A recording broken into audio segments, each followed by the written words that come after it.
If you wish to be a Stoic, stop replaying the past in your mind and cease being anxious about the future. To be enslaved by the illusions of what was or what might be is to forfeit your power in the present. The mind is a powerful tool. It is capable of creating entire realities from mere thoughts. It shapes our perceptions. It steers our emotions. And unless we take control of it, it can become our greatest enemy. You cannot afford to let your mind run wild. You must train it. You must harness it. Let it serve you, not the other way around. Let it become your ally in the pursuit of virtue, your compass as you navigate the present. A Stoic limits himself to the present. He begins to live immediately. As Epictetus said, if someone tried to take control of your body, you would fight for your freedom. Yet how easily we hand over our minds to those who insult us. How easily we dwell on their words and let them dominate our thoughts. We make them our masters. A Stoic doesn't allow that. He dismisses insults. He guards his mind like a fortress. Because to the Stoics, mental fortitude is the ultimate discipline. The true battle is not against others. It is against our own reactions. Imagine going through life with the steadiness of a seasoned captain. Picture yourself facing conflict and chaos with clarity, with calmness, and with self-control. That is not a fantasy. That is a skill you can master. Stoicism is the path to that skill. It is not about enduring hardship for the sake of it. It is about transforming hardship into strength. It is about turning challenges into stepping stones for growth, peace, and personal power. The first secret in this journey is this: master your perception. Because perception is everything. Marcus Aurelius taught this. Epictetus lived it.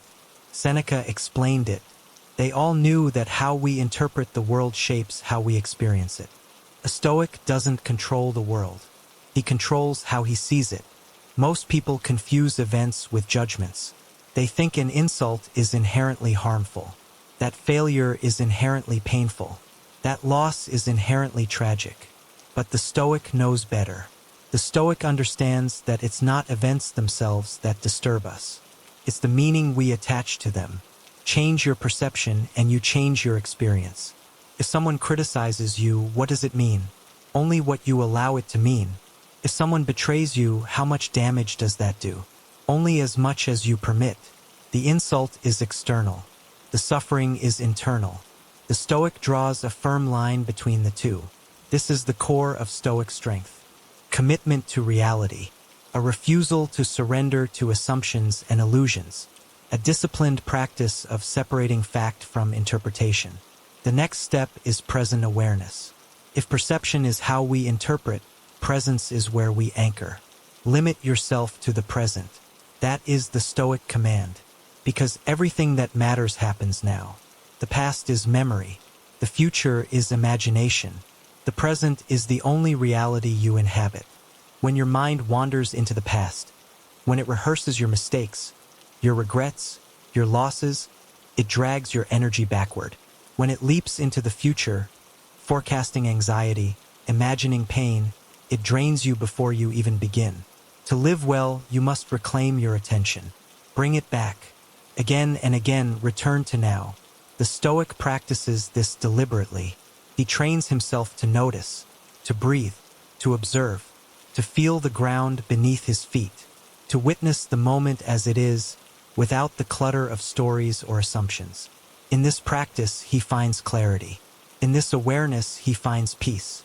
And from this peace, he gains control. The Stoic does not chase control over the world. He doesn't waste time trying to predict or dominate the chaos of life. He seeks control over only one thing, himself. This is where the dichotomy of control enters. It is the foundation of Stoic action. Some things are up to us. Others are not. What is up to you? Your judgments, your choices, your responses, your actions. What is not up to you? The weather, other people's opinions, accidents, illness, death, the past, the random misfortunes of the world. When you try to control the uncontrollable, you suffer. When you focus on what is yours to shape, you thrive.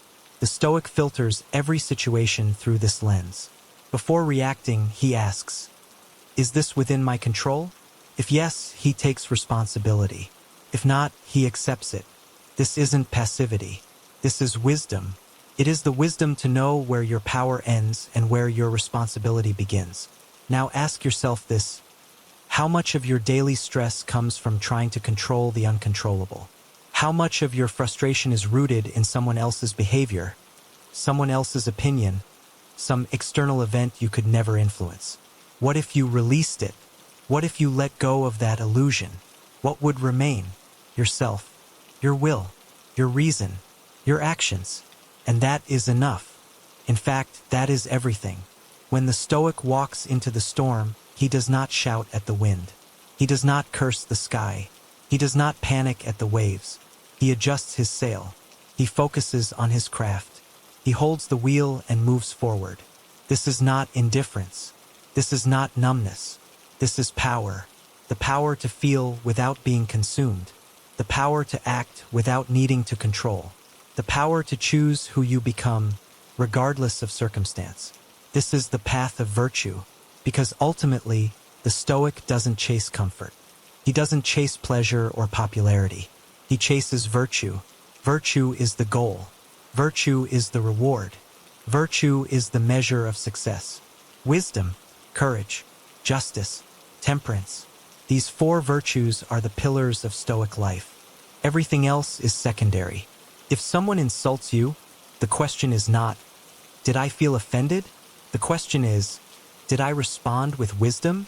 If a challenge appears, the question is not, can I avoid this? It is, can I meet this with courage? If someone wrongs you, the question is not, how do I punish them? It is, can I still act with justice? If you desire something, the question is not, can I get it? It is, can I remain disciplined in pursuit or restraint? This is the Stoic filter. This is the Stoic compass. The mind becomes the tool. Perception becomes the steering. Presence becomes the anchor. Virtue becomes the destination. But philosophy alone is not enough. Knowledge is not transformation. Practice is. So how do we practice? Begin with morning reflection. Each day, ask yourself, what will I likely face today? Where might I be tested? How will I meet those challenges with virtue? A midday pause. Ask, am I acting on impulse or intention? Am I reacting emotionally or responding rationally? In the evening, review. What did I do well today? Where did I fall short? What will I do better tomorrow? Use these questions not as judgment, but as training. The Stoic is always in training, always refining, always preparing. Another key tool, the control question. Is this in my control? Ask it often. Ask it when frustrated. Ask it when worried. Ask it when tempted. If it's not in your control, release it. If it is, take responsibility. Finally, challenge your story. When something bothers you, ask, what story am I telling myself about this event? Is it true?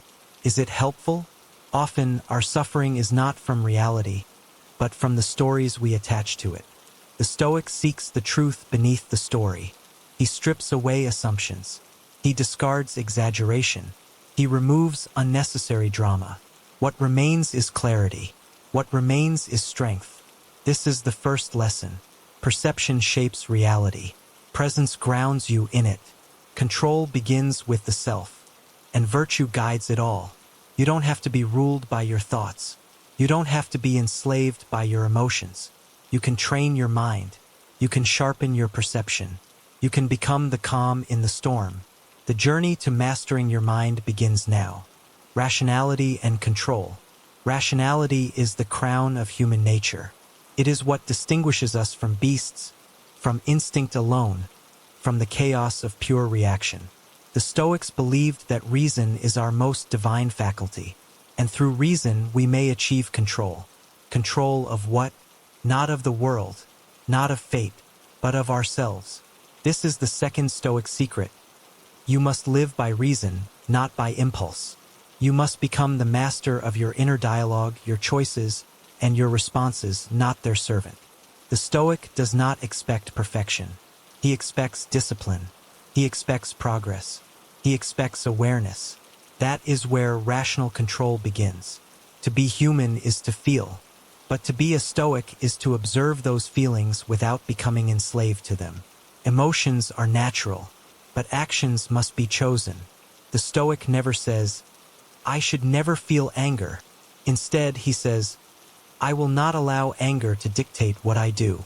This is an act of reason, to separate the moment of feeling from the moment of action, to insert awareness between stimulus and response, to rule yourself rather than be ruled by fleeting moods. Most people do not live this way. Most people react. They are pulled by habit, emotion, ego, and fear. They believe they are in control, but in truth, they are carried by unseen forces. The Stoic studies these forces. He watches them rise. He names them. He sees through them. And then, with clarity, he decides. This is not about repression. This is about reflection.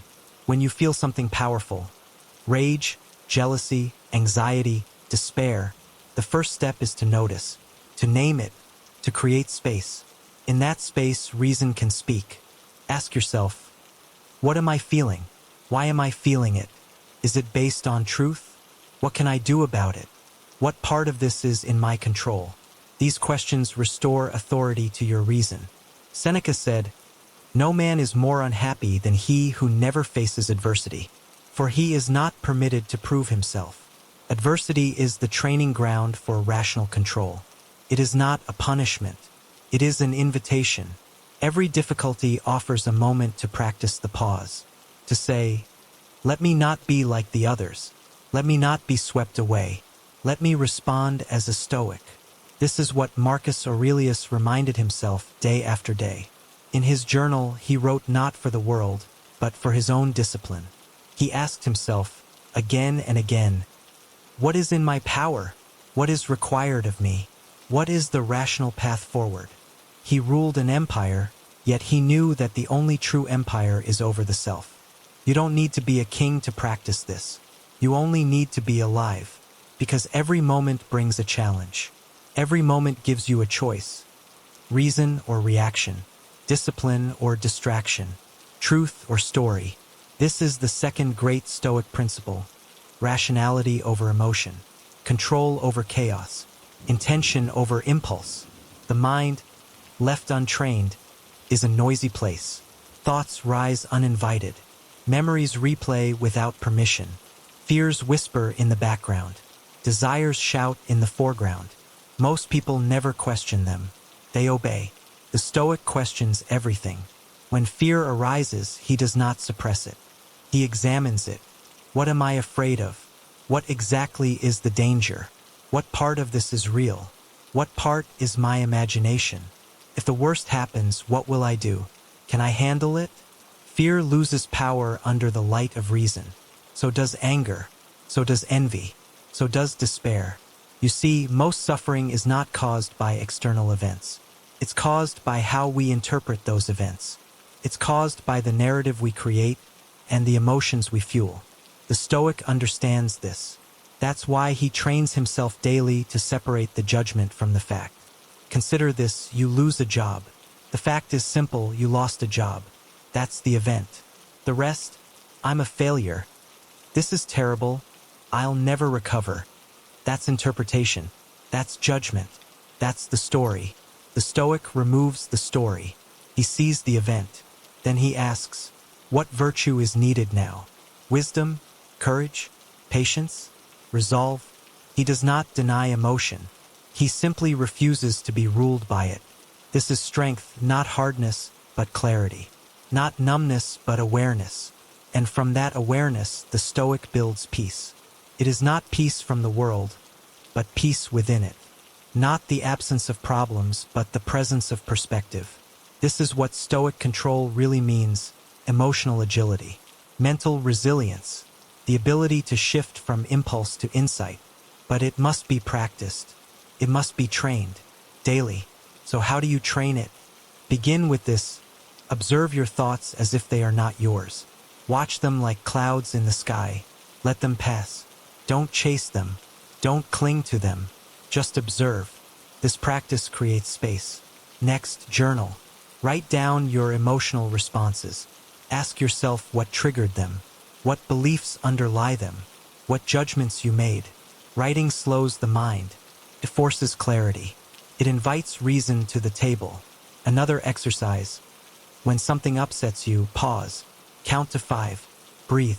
Ask, what would a wise person do right now? Then act accordingly. If you can do this once a day, you are practicing Stoicism. If you can do it every day, you are becoming a Stoic. There's a misconception that Stoics are emotionless. That is false. Stoics feel deeply, but they feel consciously. They feel with understanding. They feel without attachment. A Stoic can cry. A Stoic can laugh. A Stoic can grieve. But a Stoic never loses himself in the emotion. He remains present. He remains clear. Even in suffering, he asks, what can I learn? How can I grow?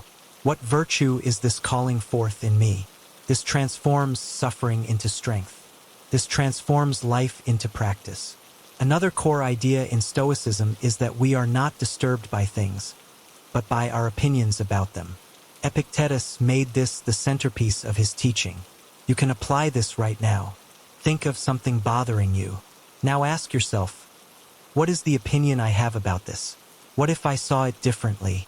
Perspective is a choice. It is a skill, and it is trainable.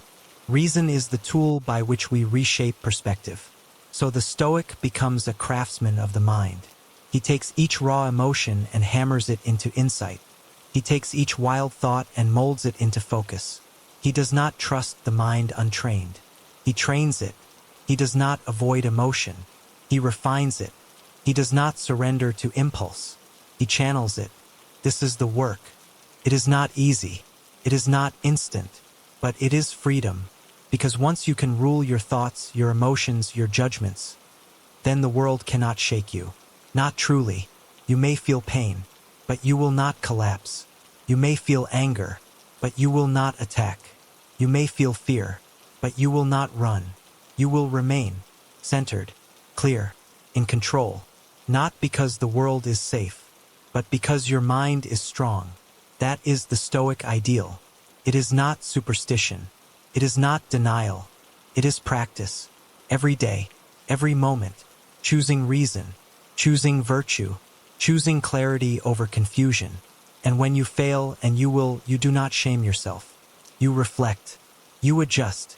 You begin again. That too is reason. That too is control. So let this be your guide. When emotions rise, observe. When judgments appear, question them. When impulses pull, pause. And above all, return to reason. Again and again. Until it becomes your habit. Until it becomes your nature. Until it becomes who you are.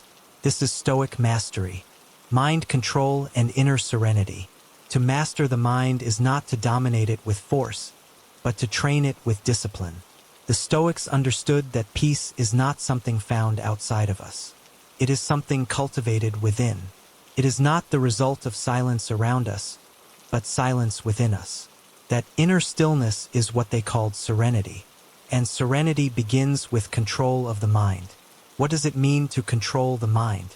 It means to understand its nature, to watch its habits, to question its thoughts, to recognize its patterns. It means to become aware of where your attention goes and how your thoughts are formed. The average person lets their mind drift. They do not choose their thoughts. They simply react to them. But the Stoic knows that untrained thought leads to chaos. A mind without discipline is like an ungoverned city, vulnerable to attack, disorder, and destruction. A Stoic seeks not to banish all thought, but to bring thought under the guidance of reason and virtue. The mind will always generate ideas, images, fears, and desires. That is its nature. But you are not your thoughts. You are the observer. You are the judge. You are the one who chooses which thoughts to entertain and which to release. Most suffering begins when we forget this. A thought arises, I'm not good enough. A feeling follows, shame, frustration. An action follows, withdrawal, self-criticism, isolation. And all of it began from one unexamined thought. The Stoic pauses at the source. He asks, is this true? Is this useful? Is this in alignment with reason, with virtue? And if it is not, he lets it go. This is not avoidance. This is clarity. It is a skill, and it must be practiced. To master the mind, one must observe the mind. Begin each day with awareness. Notice the thoughts that appear. Watch how quickly they jump from one to another. Notice how easily emotion can be triggered. And ask yourself, who is in control right now? When your mind is unsettled, your life will be unsettled. When your mind is noisy, your vision will be clouded. The path to serenity is through silence, internal silence. That means not reacting to every thought, not feeding every emotion, not chasing every distraction. Marcus Aurelius reminded himself daily to return to the inner citadel, that protected space within, where no insult, no loss, no chaos could reach him. He wrote, "Nowhere can man find a quieter or more untroubled retreat than in his own soul." This is the retreat of the Stoic. Not a place to hide, but a place to return to clarity, to regain perspective, to reset. To control the mind is to know when to retreat into yourself. Not to escape, but to reflect. Not to run from the world, but to re-enter it with wisdom. The Stoic does not run from conflict. He enters it prepared. He does not run from emotion. He faces it calmly. He does not run from hardship. He transforms it. This ability begins with mental discipline. The mind is like a muscle. Left idle, it becomes weak. Fed constantly with noise, it becomes chaotic. Trained daily, it becomes sharp, stable, serene. So how does one train the mind? Begin with stillness. Just sit. Do nothing. Watch your breath. Watch your thoughts. Do not follow them. Do not resist them. Let them come. Let them go. Return to the breath. Do this for 5 minutes each day. This is not meditation for escape. This is presence for strength. Next, journal. Write out your thoughts as they are. Don't censor. Don't edit. Let the noise spill out. Then look at what you've written. Identify which thoughts are true, which are assumptions, which are fears disguised as facts. This is self-examination. This is the sharpening of awareness. Another method: train your attention. Whatever you are doing, do it completely. If you are walking, walk with presence. If you are eating, taste every bite. If you are speaking, listen fully. This is the practice of focused awareness. The Stoic does not multitask the mind. He centers it. When you notice your mind racing, pause.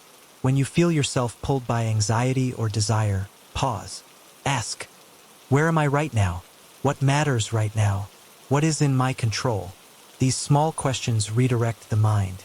They restore clarity. A major threat to serenity is rumination, the tendency to replay past events, the urge to reimagine old conversations, regrets, losses. But the past is no longer real. It exists only in memory, and when we dwell on it, we sacrifice the present. The Stoic disciplines the mind away from rumination. He honors the past. He learns from it. Then he lets it go. Likewise, the future is a fertile ground for anxiety. We imagine what might go wrong. We predict failure, rejection, suffering. But the future is also not real. It is imagination. To master the mind is to return to the present. Not once, but constantly. The mind will wander. That is normal. But each time you notice and return, you strengthen it. You are building the habit of presence. And presence is the birthplace of serenity. The Stoics also understood the value of detachment. Not detachment from life, but from outcomes, from things beyond your control, from identities, possessions, titles. The mind attaches. It clings. It says, I need this. Or, if I lose that, I'll suffer. But the Stoic challenges this. He asks, is this thing essential to my peace? Can I still live well without it? This form of inquiry loosens the grip, creates mental space, and in that space, serenity grows. Consider how often we lose peace because of attachment. We fear losing love, status, money, success. We attach our worth to things outside of us. But anything external can be taken. And if your peace depends on it, your peace is fragile. The Stoic builds a peace that cannot be taken, because it comes from within. He says, "Take my money, I can still reason. Insult me, I still choose virtue. Abandon me, I still possess my character. Deny me approval, I still have my integrity." This is unshakable. This is serenity. But it must be renewed each day. The mind forgets, clings again. It wanders again. That is why the Stoic trains daily. Discipline is not once and done. It is constant. Each morning, prepare the mind. Reflect on what might disturb you. Ask, how will I meet this with clarity? Each night, review your responses. Where were you controlled? Where did you control yourself? Where did serenity slip, and how can you strengthen it? This is the practice. Over time, your mind becomes quieter. Your reactions become fewer. Your clarity becomes stronger. And then serenity is no longer a fleeting state. It becomes your nature, not because life is easy, but because you have become sturdy. You do not avoid storms. You become the calm within them. You do not fear chaos. You bring order into it. You do not seek peace from the world. You create it inside. That is mind control. That is inner serenity. And that is the third Stoic secret. Mastering responses to external events. You cannot control what the world brings to your door, but you can control how you respond to it. This is one of the most liberating truths of Stoic philosophy.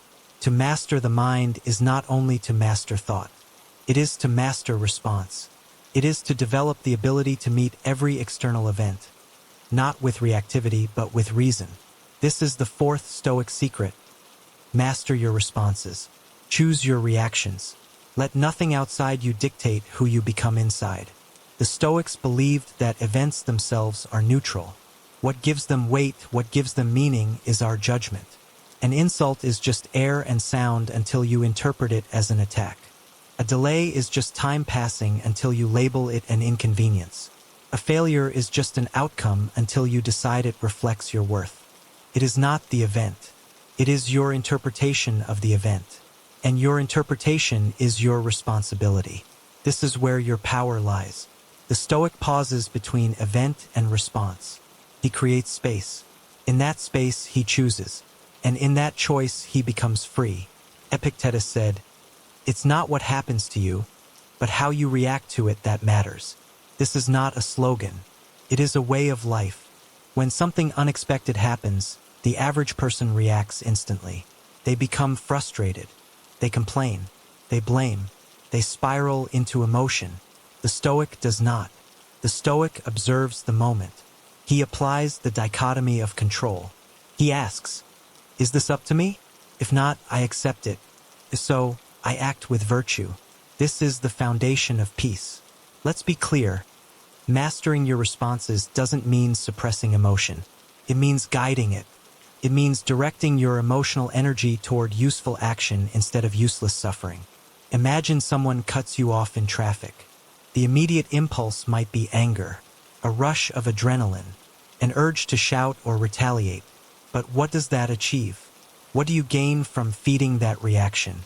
Now imagine instead pausing, breathing, saying to yourself, "This is not about me. This is just someone else acting from their own mind. I do not need to respond with hostility. I will let it go." That is mastery. That is strength. Anyone can lash out. Anyone can react. But it takes discipline to respond with calm.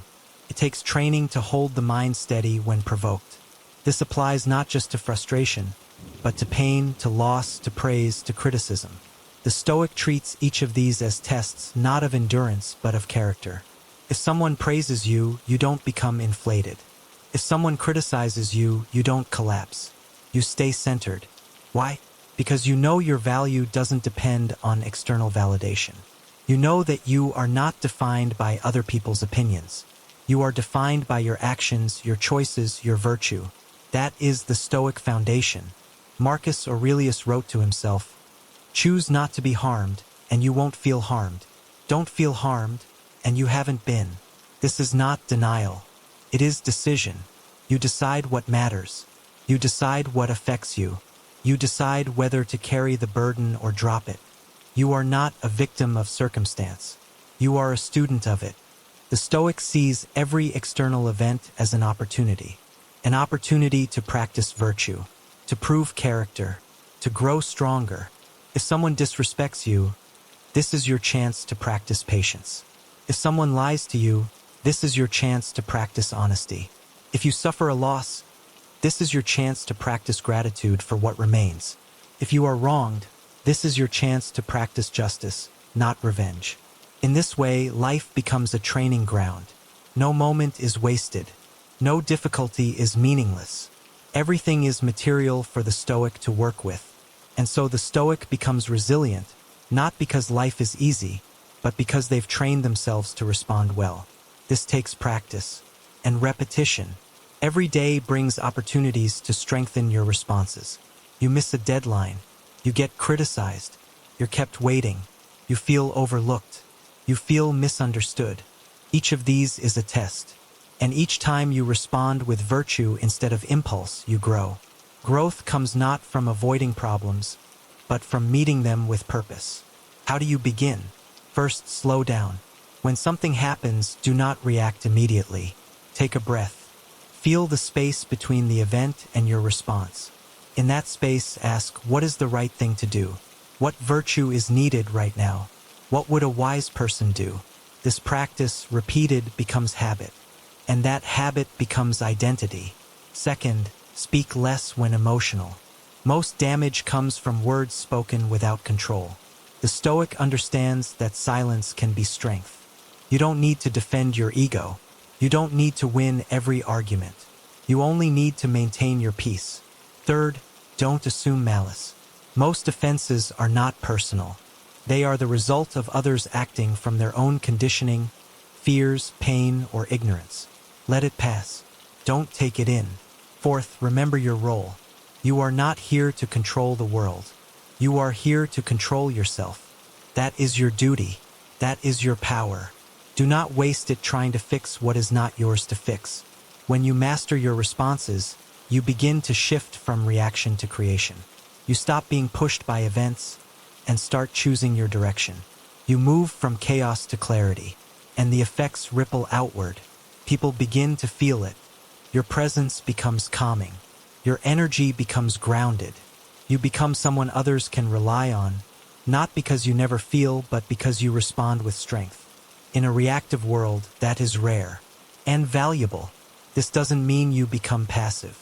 The Stoic acts when action is needed, but his action is guided by principle, not provocation. He stands firm in truth. He speaks with purpose. He moves with intention. Even in conflict, he does not lose himself. This is true leadership.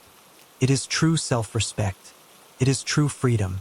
Because when you can no longer be provoked by every inconvenience, every insult, every setback, you are no longer a slave to circumstance. You are free. You are powerful. You are stoic. So remember, what happens around you is not up to you. What happens within you is. You cannot control the weather, but you can control your clothing. You cannot control others, but you can control your behavior. You cannot control the world, but you can control your response to it. That is enough. That is mastery. That is the fourth Stoic secret. Resilience through acceptance.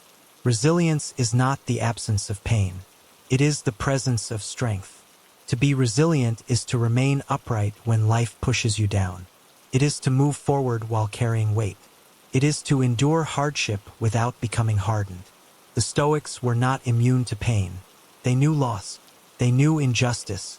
They knew suffering. But they also knew something greater, that what happens does not define you. What matters is how you meet it. This is the fifth Stoic secret. Resilience is born through acceptance. Acceptance does not mean giving up. It does not mean surrendering to fate with hopelessness. It means aligning with reality so that you may respond wisely to it. You cannot control what life brings, but you can control how you face it. And when you accept what is, you regain the energy that is otherwise lost in resistance. Most people suffer twice. First from the event, then from their resistance to it. They say, "This shouldn't have happened," or "It's not fair," and in that refusal to accept, they stay trapped in frustration, anger, and despair. The Stoic chooses a different path. He says, "It has happened. Now what?" He refuses to argue with reality. He works with it. He moves forward. That is resilience. Epictetus taught that we should want things to happen not as we wish, but as they do, because only then can we become aligned with nature, and therefore free. What happens, happens. You may wish it were otherwise, but that wish will not change the event. It only creates suffering. What you can change is your response, your perspective, your action going forward. This is not passive. It is powerful. When you accept, you conserve your energy for what matters.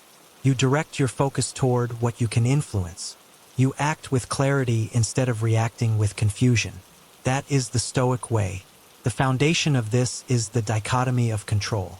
Once again, the Stoic asks, "Is this within my power? If not, I accept it. I release it. I do not fight it. I do not feed it. I move on." Consider illness. You fall sick. That is not within your control. But how you care for yourself, that is. How you meet the pain, that is. Whether you complain or stay composed, that is. Or consider betrayal. Someone you trusted lies to you, leaves you, harms you. You cannot undo their action. You cannot control their choices. But you can choose your own. Will you let it break you or build you? Will you let it make you bitter or better?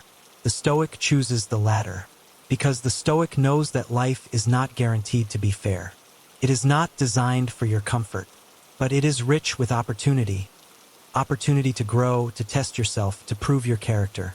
And that is what resilience truly is.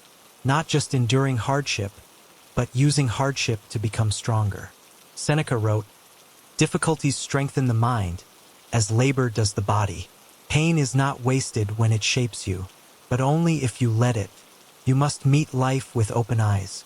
You must stop wishing for things to be easier and start wishing for yourself to be better prepared. You must stop resisting what you cannot change and begin improving what you can." That is how resilience is formed. You accept the storm, and you build the strength to walk through it. You accept the loss, and you build the gratitude to cherish what remains. You accept the delay, and you build the patience to keep moving. You accept the pain, and you build the wisdom to understand it. This is not weakness. This is power, because acceptance is not the end of action. It is the beginning of correct action. You cannot plan your life into certainty. You cannot prepare for every crisis, but you can prepare your mind. You can prepare your values. You can prepare your soul. And when life changes, when your plans fall apart, when your path is blocked, you adjust. You endure. You begin again. That is the Stoic strength. Let's look at practical ways to cultivate this. First, when something difficult happens, say to yourself, "This is not happening to me. This is happening for me." That shift in mindset breaks the victim narrative. It gives the moment a purpose. Second, when facing pain, reflect, "What can this teach me?" Look for the lesson.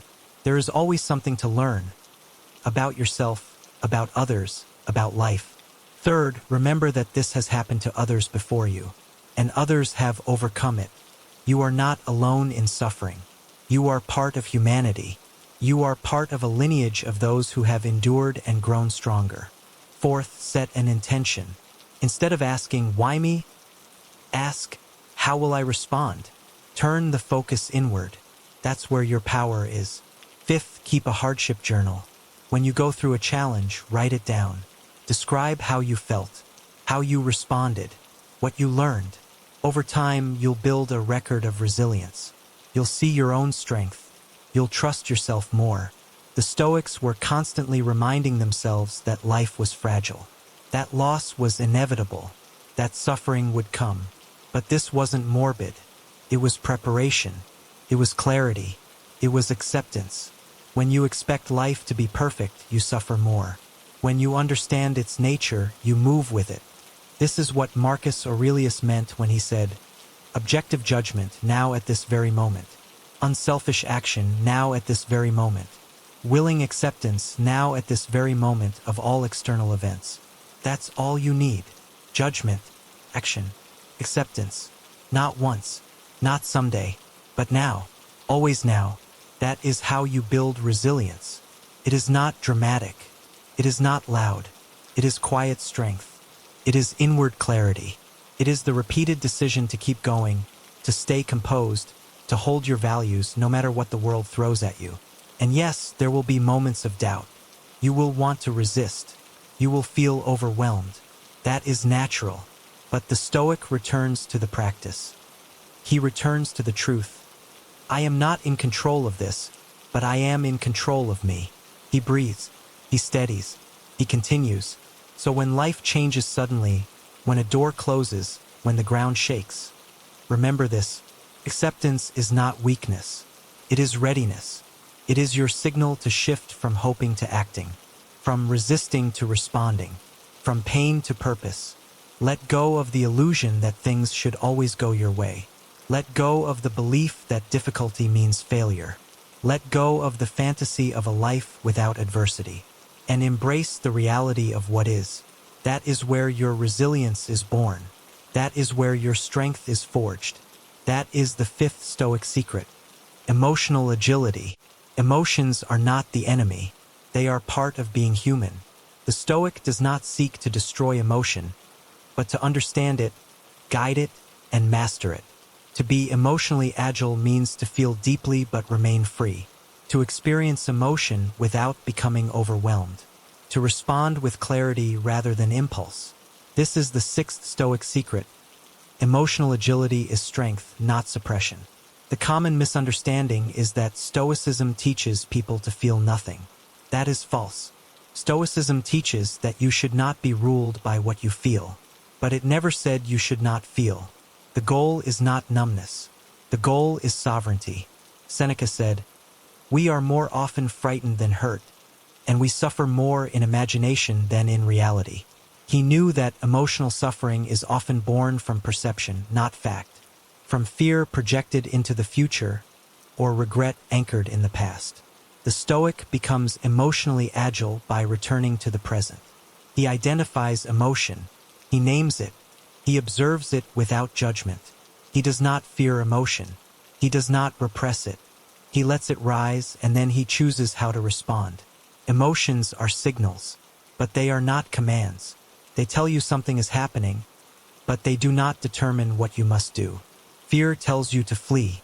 Anger tells you to strike. Sadness tells you to retreat.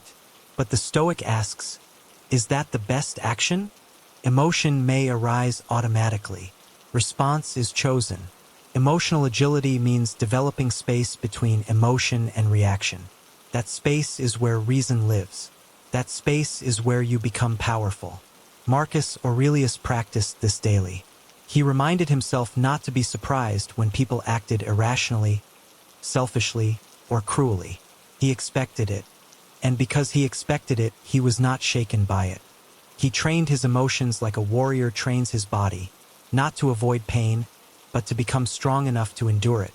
So how do you become emotionally agile? The first step is recognition.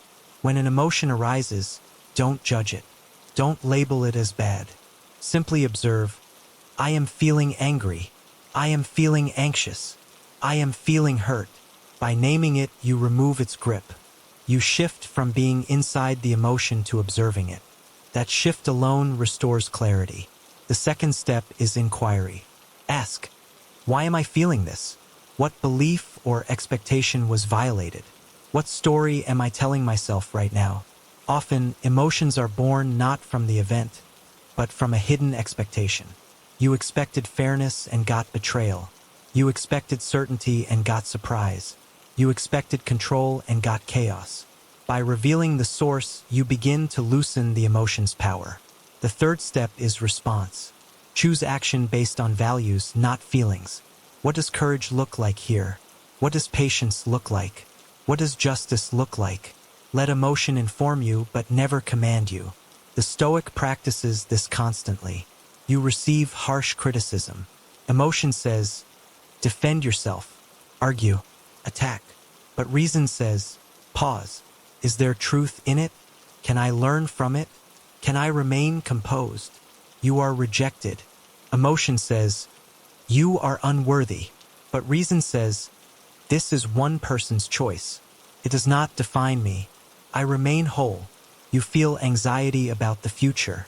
Emotion says, control everything. But reason says, I can only act now. I will do what is within my control and release the rest. The Stoic returns to these principles again and again, not to be perfect, but to practice mastery. Over time, this becomes a way of life. Emotions no longer hijack your day. They no longer spiral into suffering.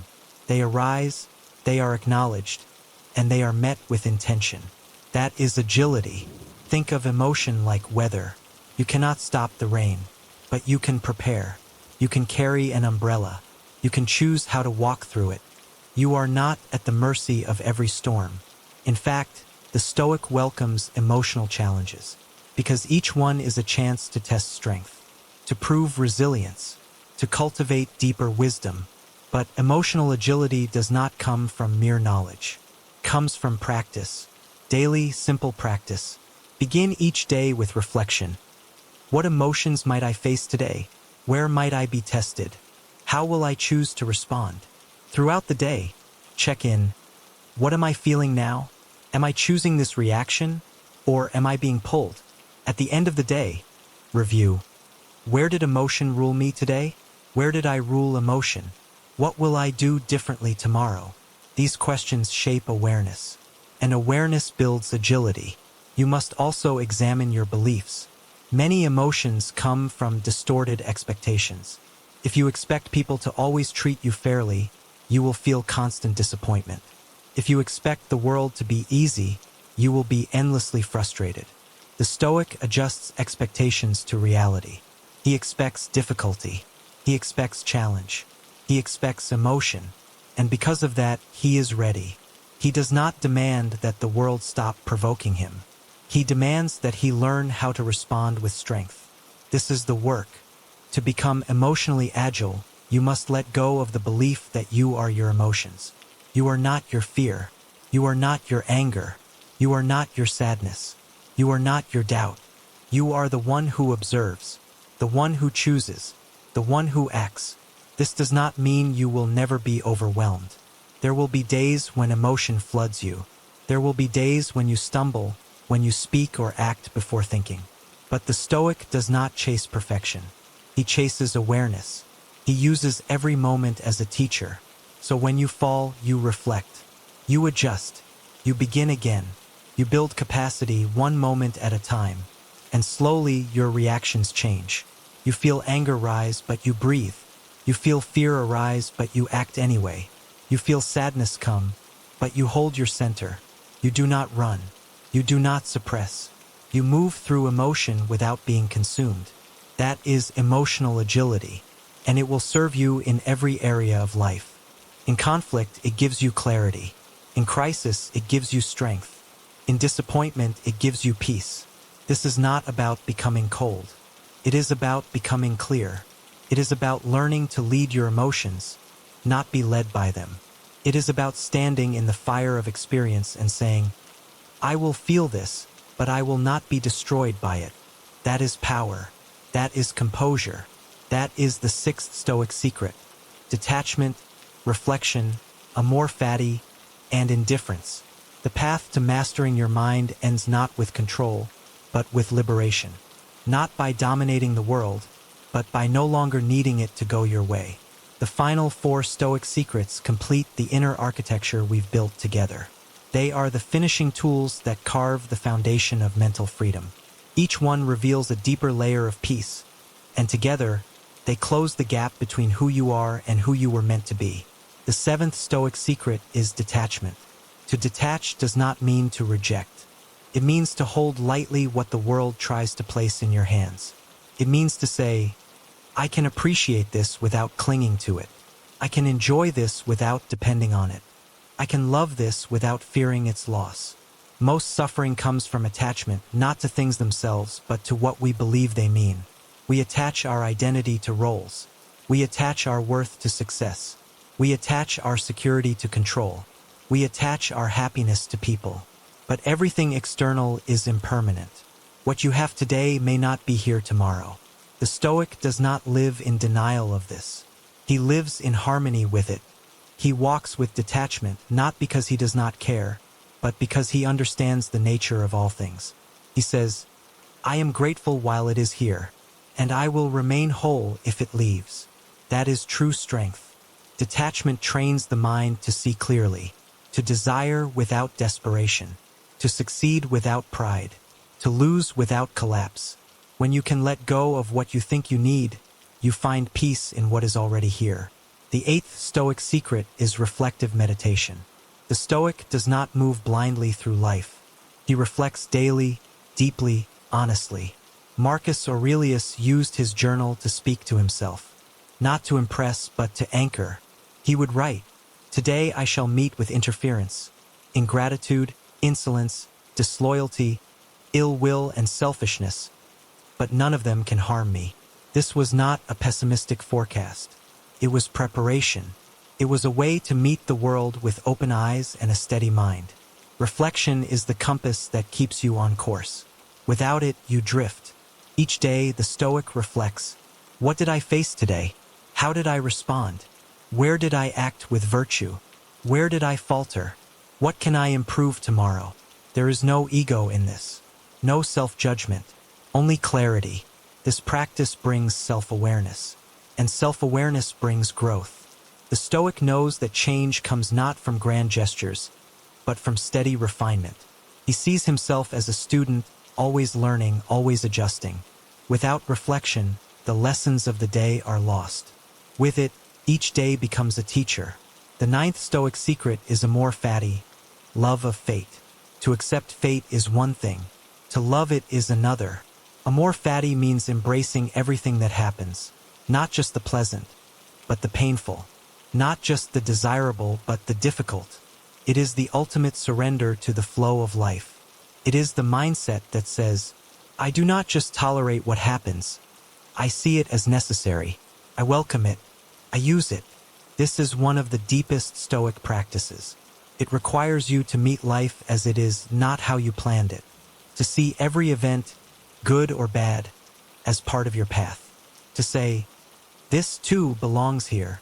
When something breaks, when something fails, when something leaves, the Stoic says, this is part of my training. This is part of my test. This is what I am here for. Not because it's easy, but because it's real. And when you love your fate, you stop resisting the world. You begin dancing with it. You stop saying, why me? You start saying, thank you, for the chance to become stronger. This does not mean you never grieve. It means your grief becomes sacred. It becomes part of your growth.